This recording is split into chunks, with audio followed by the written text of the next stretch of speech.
चलते जिनके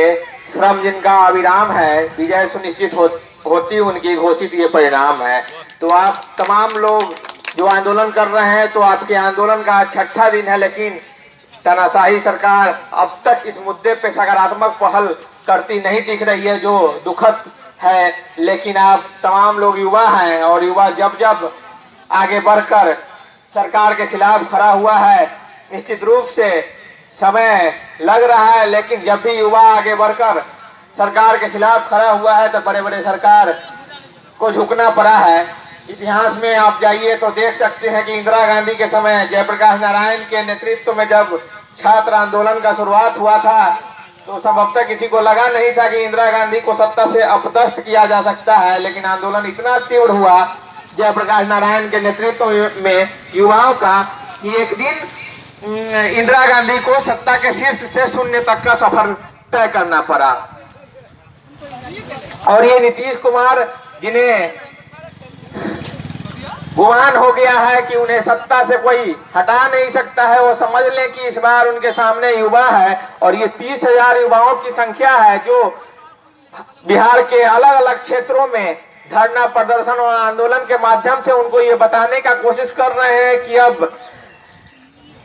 इन तमाम युवाओं का, क्योंकि कार्यपालक सहायक से जुड़े हुए मैक्सिमम लोग युवा हैं, तो इन तमाम युवा का अब विश्वास सत्ताधीशों में नहीं रह गया है। और अगर सत्ता में बैठे हुए लोग इनकी मांगों को नहीं मानते हैं और ये निजीकरण का जो प्रक्रिया चलाया जा रहा है उसके खिलाफ ये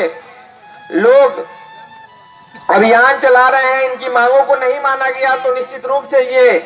आंदोलन केवल इनका नहीं है बल्कि उन तमाम लोगों का है जो नौकरी का सपना देखते हैं। ये आंदोलन उन तमाम लोगों का है जो चाहते हैं कि उनका बेटा सरकारी नौकरी करे। ये आंदोलन उन तमाम लोगों का है जो चाहते हैं कि उनका दामाद सरकारी नौकरी वाला मिले। उन तमाम लोगों का ये आंदोलन हो रहा है। हम यहाँ बैठे हुए कार्यपालक सहायक जो इतनी चिलचिलाती धूप में भी यहाँ डटे हुए हैं लगातार छठे दिन, और यही नहीं पूरे बिहार में डटे हुए हैं, तो ये निश्चित रूप से इनके संघर्ष को हम सलाम करते हैं और दुआ करते हैं कि ये कार्यपालक सहायक कतरा होके भी तूफानों से जंग,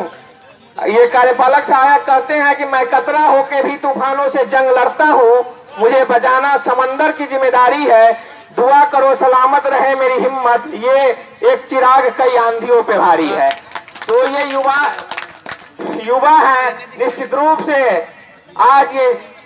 एक चिराग दिख रहा है, लेकिन सत्ता में बैठे हुए सत्ताधीशों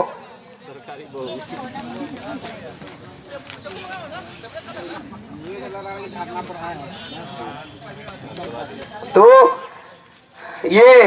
कार्यपालक सहायक लगातार छठे दिन डटे हुए हैं। जैसा कि आप सब जान रहे हैं कि पिछले कुछ वर्षों से केंद्र में जो सरकार है, एनडीए के नेतृत्व वाली सरकार, या फिर बिहार में नीतीश कुमार के नेतृत्व वाली एनडीए सरकार, या फिर केंद्र में नरेंद्र मोदी के नेतृत्व वाली एनडीए सरकार, वो सब लोग कहीं न कहीं पूंजीपतियों के हाथ की कठपुतली बने हुए हैं। और सारी जितने भी सरकारें हैं सब अपने औकात के अनुसार उद्योगपति को ढूंढ ले रहे हैं। हालांकि ये परंपरा बहुत पहले से चलते रहा है। जब कांग्रेस का शासन था तो उस समय टाटा बिरला का नाम सामने आता था, और वर्तमान में मुकेश अंबानी का नाम, अंबानी अडानी का आप सब सुन रहे हैं। तो नीतीश कुमार भी अपने औकात के अनुसार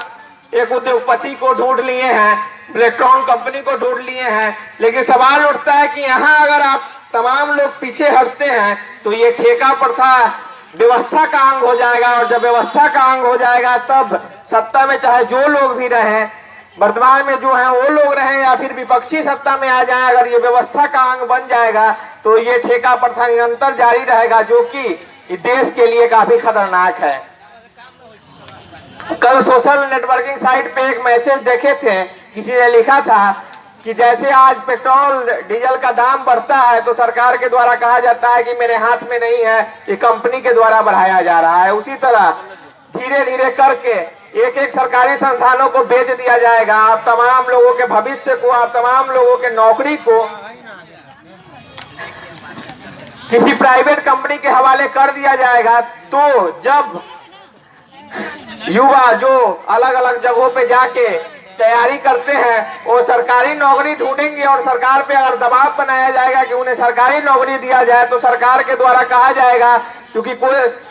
कि सारा संस्थान को तो वो बेच चुके हैं, तो वो बोलेंगे कि सरकारी नौकरी मेरे हाथ में नहीं है, ये प्राइवेट कंपनी तय करेगी। तो इसलिए ये गंभीर समस्या है। ये लड़ाई केवल आपकी नहीं है, ये लड़ाई उन तमाम लोगों की है जो चाहते हैं कि सरकारी नौकरी करें, उन तमाम लोगों की है जो चाहते हैं कि उनके बच्चे सरकारी नौकरी करें, या फिर विभिन्न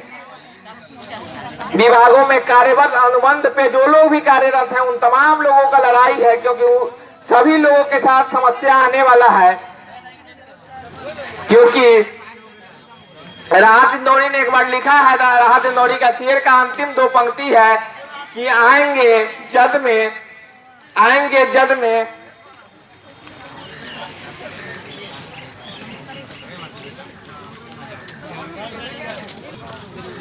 किसी ने लिखा है कि यहाँ तहजीब बिकती है, यहाँ फरमान बिकते हैं, जरा तुम दाम तो बोलो यहाँ ईमान बिकते हैं। तो निश्चित रूप से हमारे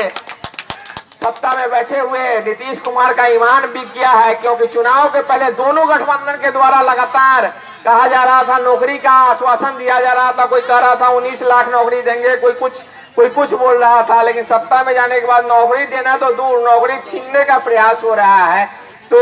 यहाँ पे तमाम लोगों को, युवाओं का साथ देना चाहिए, क्योंकि ये देश न मेरा है न तेरा है, ये देश हम सबका है, नहीं समझी गई बात तो नुकसान सबका है। तो इसलिए तमाम लोगों को मिलजुल कर ये आंदोलन करना हुआ, क्योंकि ये निर्णायक क्षण है। किसी ने लिखा है कि द्वंद्व कहां तक पाला जाए, युद्ध कहां तक टाला जाए, तू है बंसज महाराणा का फेंक जहां तक भाला जाए। तो ऐसे स्थिति में जब इतनी गंभीर समस्या आ पड़ी है, तो यहाँ पे कुछ लोग चुप हैं, जिन लोगों को जो लोग आपके वोट लेकर भी आपके इस आंदोलन स्तर पे नहीं आए हैं, उनको हम बोलना चाहेंगे कि बुलंदी का नशा, जरा आप तमाम लोगों की दाद चाहिए कि उन लोगों के लिए बोल रहे हैं जो लोग आपका हमारा वोट लेकर, आप जब इस चिलचिलाती धूप में छठे दिन धरना पे बैठे हैं लेकिन वो लोग नहीं पहुंच रहे हैं, उन लोगों को बोलना चाहेंगे कि बुलंदी का नशा संतों के जादू तोड़ देती है, बुलंदी का नशा संतों के जादू तोड़ देती है, हवा उड़ते हुए परिंदे के बाजू तोड़ देती है, और थोड़ी बहुत गैरत जरूरी है, तवायफ तक किसी मौके पे घुंघरू तोड़ देती है। तो अगर इस निर्णायक क्षण में अगर आप नहीं आ रहे हैं यहाँ पे, तो आप जो भी पुनः कल जो पंक्ति बोले थे दोहराने के साथ अपने वाणी को विराम देंगे कि मुर्दे लोहे को भी औजार बनाने वाले, मुर्दे लोहे को भी औजार बनाने वाले, अपने आंसू को भी हथियार बनाने वाले, मुझको बेकार समझते हैं सियासतदान, मगर हम हैं इस मुल्क की सरकार बनाने वाले। किसी ने लिखा है कि मैं बचाता रहा दीपक से घर अपना, और चंद कुर्सी के कीड़े पूरे मुल्क खा गए। इन पंक्ति के साथ अपने वाणी को हम विराम देते हैं। बहुत बहुत धन्यवाद।